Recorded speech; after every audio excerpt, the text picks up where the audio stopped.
What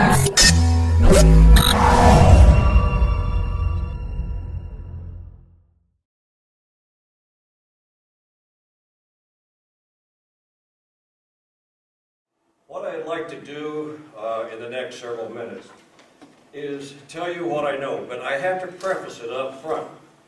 Things are moving constantly. What you think is right today may change tomorrow. We just don't know. We're in that much flux as we go through it. But I'm going to try to give you what we do know as of this moment. I'm going to try to cover three things.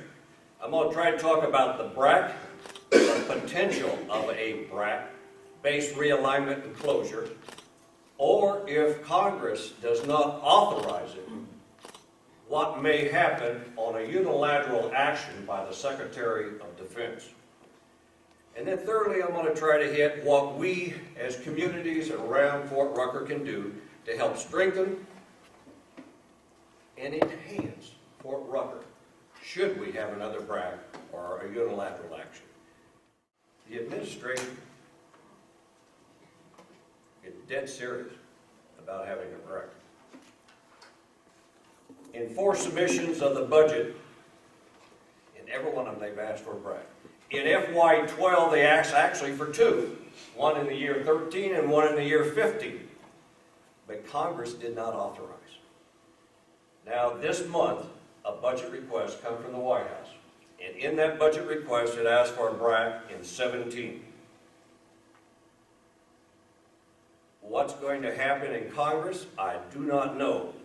But the people that we talk with and we interact with, and I'll tell you how we interact in a few moments, tell us that they think there is a real probability that it's going to happen. So we are gearing up and looking towards that. Last year, General Mangum received several sets of orders to do this, and he was given target numbers of what his budget reduction may be, and he ran what we refer to as what if drill. What if you have this amount, what if you have that amount? And he ran through several of them. The bottom line is he took about a 30% cut at the end of the year, which equates to about 30% fewer students. IERW stands for the Initial Entry Rotary Wing Students. These are the aviators that will be going out to units from here. They went down to 1250 from 1500. Take a note of what his 14 target is. It's down another 30% from what the cut was last year. Very telling. And you could pan this thing all the way down, and with sequestration and everything else that's still possible in 16 and beyond, you can look at a training load of about 600. That's a far cry from 1,500 that we're targeting in 13 initially. And when you cut student load, I think everybody knows this, you have to cut all the other support elements. The flight instructors, the maintenance people, the other people that run the academic classroom, and it just goes on and on and on. So when we feel a pinch in those, we feel it everywhere, because who does those jobs? You know, people who live in Enterprise, Dothan, Delvin, Ozark, and other places around here. These are our neighbors. So this is important. It's important that we pay attention to where we're going and try to help as we go down the road. Economic impact. Well, you probably have read this in a number of papers, but quite honestly, Rucker is one of the biggest economic engines we have in the area. It's very large. It's approaching $2 billion a year. That's what it brings in. That's a lot of money.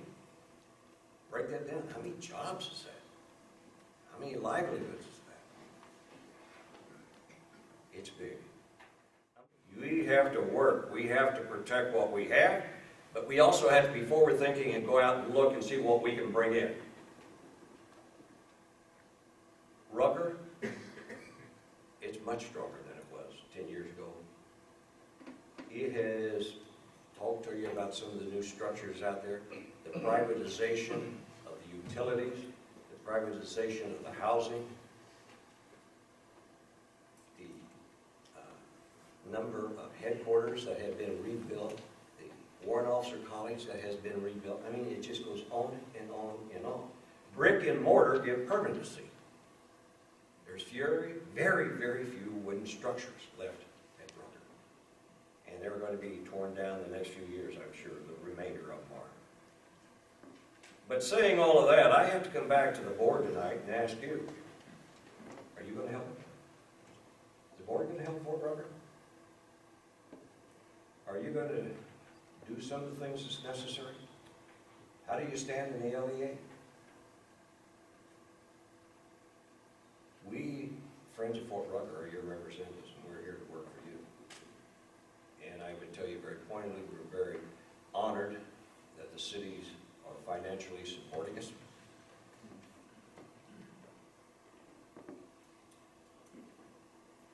But we don't want Fort Rucker to change to the negative. We want it to grow. And if we all pull together and do the right things, we at least have a fighting opportunity. If we don't,